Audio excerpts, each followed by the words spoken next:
On June 14, 2015, a post appeared on Facebook that would unravel one of the most disturbing deceptions in American criminal history. The account belonged to Dee Dee Blanchard and her daughter, Gypsy Rose, a young woman the community knew as a wheelchair-bound, cancer-stricken girl with the mental capacity of a child.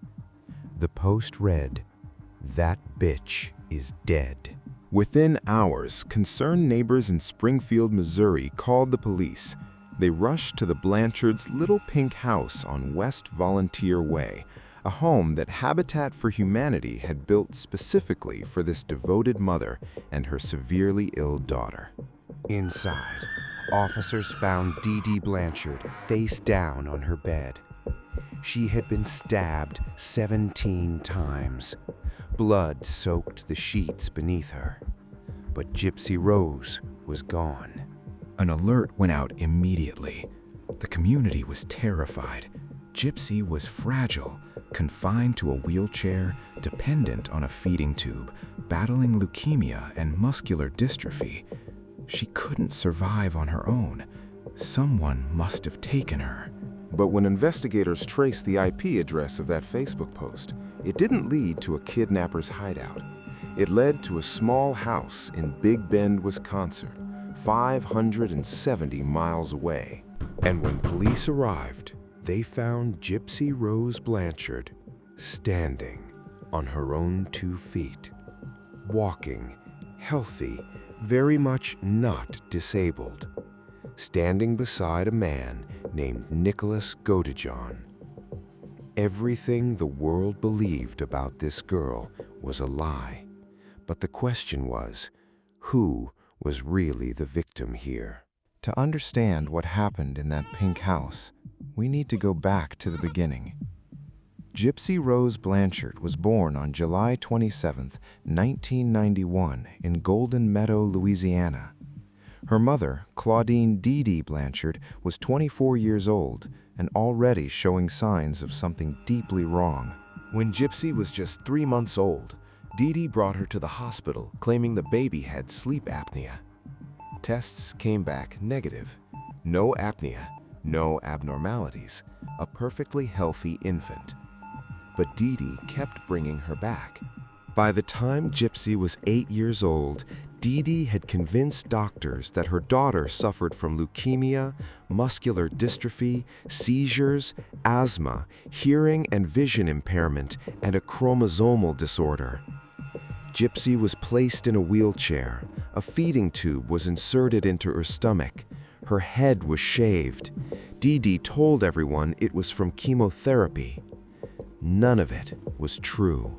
What Dee Dee had was a psychological condition called Munchausen syndrome by proxy, now known as factitious disorder imposed on another.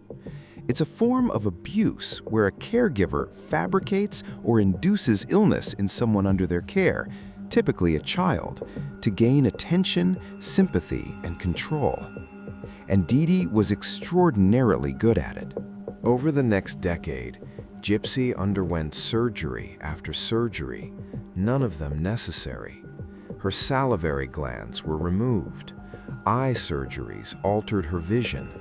The salivary gland removal led to severe tooth decay, and eventually, most of her teeth were extracted. Dee Dee controlled every doctor's appointment. When physicians grew suspicious, she simply found new ones.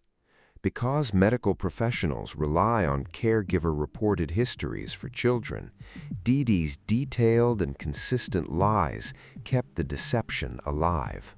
Then, in 2005, Hurricane Katrina provided the perfect cover story. Dee Dee claimed they were Katrina victims who had lost everything, including Gypsy's medical records. They relocated to Aurora, Missouri, reinventing themselves completely. No one could verify Gypsy's medical history now. The records were destroyed in the flooding. The sympathy poured in. Charities donated thousands. In 2008, Habitat for Humanity built the Blanchards a custom home in Springfield, Missouri, with wheelchair ramps, wide doorways, lowered light switches, and a large, accessible bathtub. Dee Dee and Gypsy became local celebrities. They received trips to Disney World through the Make-A-Wish Foundation. Country stars hosted them backstage at concerts. News outlets profiled the brave little girl and her selfless mother. Dee Dee had built the perfect con, and no one, not doctors, not neighbors, not charity workers, suspected a thing. But someone did know the truth. Gypsy Rose herself. She could walk. She didn't have cancer. She wasn't mentally impaired. And as she grew older, the prison her mother had built around her became impossible to ignore. The exact moment Gypsy realized her mother was lying is hard to pinpoint, but by her early teens, she knew. She could feel her legs working. She could think clearly. She was not the dying child her mother told the world she was. But knowing the truth and escaping it were two very different things. In 2007, when Gypsy was around 14, a neurologist named Dr. Bernardo Flasterstein examined her. He ordered his own battery of tests. Every single one came back negative. He contacted Gypsy's previous doctors in Louisiana. They shared his suspicions. Dr. Flasterstein believed Gypsy was a victim of Munchausen by proxy, but he didn't report it. He felt he didn't have enough evidence. It was a decision that would haunt the case for years. In 2009, an anonymous caller reported to authorities that Dee Dee's claims about Gypsy's illnesses had no medical basis. 2 caseworkers visited the home. Dee Dee charmed them completely. They left satisfied that nothing was wrong. The system had failed Gypsy Rose once again. Then, in February 2011, Gypsy tried to escape. She had met a man named Dan at a science fiction convention, one of the rare outings Dee Dee allowed. For the first time, Gypsy experienced what freedom felt like. She ran away to be with him. But Gypsy made a mistake. She left her phone at home. Dee Dee found the messages, tracked down convention attendees, and located Dan's address. She dragged Gypsy back home. What followed was the most severe punishment yet.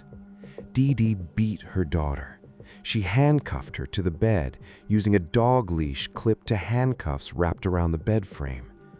She put bells on every door in the house so she could hear if Gypsy tried to move. Dee Dee told everyone in Gypsy's life that she was going through a phase and to report anything suspicious. She confiscated Gypsy's motorized wheelchair so she couldn't control her own movement. Gypsy Rose was a prisoner in her own home, and she was running out of options. But there was one thing Dee Dee couldn't completely control: the internet. Using a secret phone and stolen moments of access, Gypsy had been exploring the online world. And in 2012, on a Christian dating website, she met someone. His name was Nicholas Godejohn. The online relationship between Gypsy and Nicholas moved fast. For Gypsy, this was her first real connection to another human being outside her mother's control. For Nicholas, a 24-year-old man with autism spectrum disorder and an IQ of 82, Gypsy was the first person who had ever truly wanted him. They talked for hours, days, months.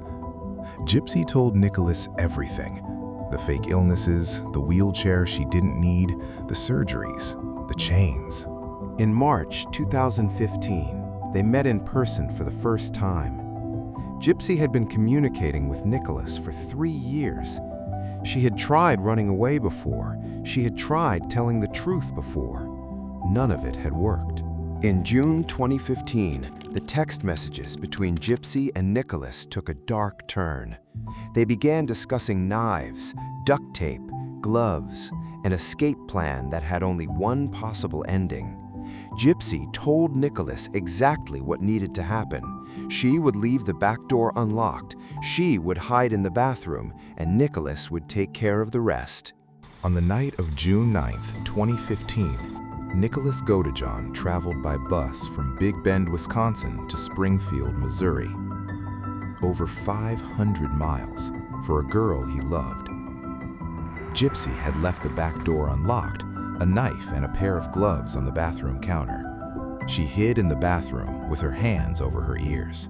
Nicholas walked into Dee Dee Blanchard's bedroom. He stabbed her 17 times. Dee Dee's last words, according to Gypsy, were screams for her daughter to help her. Gypsy stayed in the bathroom. She didn't come out until it was over. The couple grabbed what they could and fled. They took a Greyhound bus back to Nicholas's mother's house in Wisconsin. For the first time in 23 years, Gypsy Rose Blanchard was free from her mother. But freedom, it turned out, came with a very specific price. 5 days later, on June 14th, Gypsy posted on their shared Facebook account, "That bitch is dead." She would later say she wrote it because she couldn't stand the thought of her mother lying there undiscovered. She wanted the body found. She wanted Dee Dee to have a proper burial. The post went viral. The police traced the IP address, and 2 days later, Gypsy Rose and Nicholas Godejohn were in handcuffs. The arrest of Gypsy Rose Blanchard shattered everything Springfield thought it knew. The girl in the wheelchair could walk. The girl with leukemia never had cancer. The devoted mother was a monster. As investigators dug deeper, the full scope of Dee Dee's deception emerged. Over 2 decades of fabricated illnesses, unnecessary surgeries on a healthy child, thousands of dollars in charity fraud, a hurricane story that was likely a lie, and a daughter who had been physically chained to her own bed. The legal system faced an extraordinary moral question. How do you punish a murder victim's own victim? In 2016, Gypsy Rose pled guilty to second-degree murder. She was sentenced to 10 years in prison. In an interview after her sentencing, she said something that captured the twisted nature of the entire case. "I feel like I'm more free in prison than with living with my mom." Nicholas Godejohn's trial in 2018 was far harsher. His defense attorneys argued diminished capacity, pointing to his autism diagnosis and the psychological manipulation by Gypsy. Psychologists testified that Nicholas had the functional capacity of a 10-year-old. The jury didn't buy it. Nicholas Godejohn was convicted of first-degree murder and sentenced to life in prison without the possibility of parole. On December 28, 2023, Gypsy Rose Blanchard walked out of Chillicothe Correctional Center after serving 85% of her sentence. She was 32 years old. Her release made national headlines. Millions followed her on social media. She became, in many people's eyes, not a murderer, but a survivor. But this story has no clean ending, no neat resolution. Dee Dee Blanchard was a deeply disturbed woman who tortured her own daughter for 2 decades, but she was also a murder victim, stabbed to death in her own bed. Gypsy Rose was a victim of unthinkable abuse who saw no other way out. But she also orchestrated her mother's killing. And Nicholas Godejohn, a young man with severe developmental challenges, will spend the rest of his life in prison for a crime many believe he was manipulated into committing. The system that was supposed to protect Gypsy Rose Blanchard failed her at every turn. Doctors who suspected abuse stayed silent. Social workers who visited the home were fooled. A community that celebrated the brave little girl never looked closely enough to see the cage she was trapped in. And when no one came to save her, Gypsy Rose Blanchard saved herself in the only way she believed she could. The case of Gypsy Rose Blanchard asks us a question that has no easy answer. When every door is locked, every window sealed, and every person who should protect you looks the other way, what are you willing to do to survive?